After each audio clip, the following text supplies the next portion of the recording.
क्या है? आज पढ़ेंगे चुंबक क्या है, उसका खोज कैसे हुआ था, उसका प्रयोग कहाँ कहाँ किया जाता है। समझ गया? तो चुंबक क्या है? पहला सवाल है कि चुंबक क्या है। तो चुंबक वह वस्तु है जो किसी भी लोहे के छोटे से टुकड़े या लोहे से बनी वस्तुओं को अपनी ओर आकर्षित करता है। आकर्षित मतलब अपनी ओर। जिस प्रकार से पृथ्वी में बल लगता है वो भी क्या है? चुंबक से। जिस प्रकार किसी वस्तु को हम जैसे फेंकते हैं वो कहाँ गिरता है? यानी पृथ्वी में है चुंबक। समझ गया? जो कि हर एक वस्तु को अपनी ओर आकर्षित करता है। वही उसी प्रकार से चुंबक भी है। चुंबक भी अपनी लोहे से बनी कोई वस्तु को अपनी ओर क्या करता है? आकर्षित करता है। यानी चुंबक वह वस्तु है जो लोहे से बनी वस्तुओं को अपनी ओर आकर्षित करता है। उसे क्या कहते हैं? चुंबक कहते हैं। और सवाल आता है चुंबक तो है, ठीक है, लेकिन चुंबक का खोज किस प्रकार हुआ ये जानना जरूरी है। तो इसके बारे में कहानी है। समझ गया? सुनो ध्यान से। एक बार जो है यूनान देश में एक गड़रिया रहता है। क्या बनाता है? गड़रिया किसको बोलते हैं?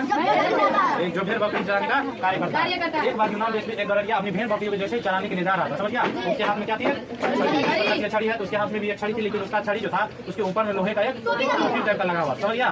टोपी टाइप का लगाया हुआ था।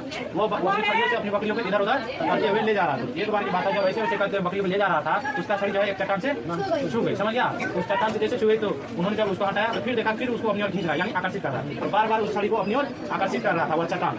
इस प्रकार से उन्होंने पाया कि यह क्या है? चुंबक है। समझ गया? उसमें उस चट्टान में क्या है? चुंबक की शक्ति है। इसी प्रकार से प्राकृतिक चुंबक का क्या हुआ? आविष्कार हुआ। समझ गया?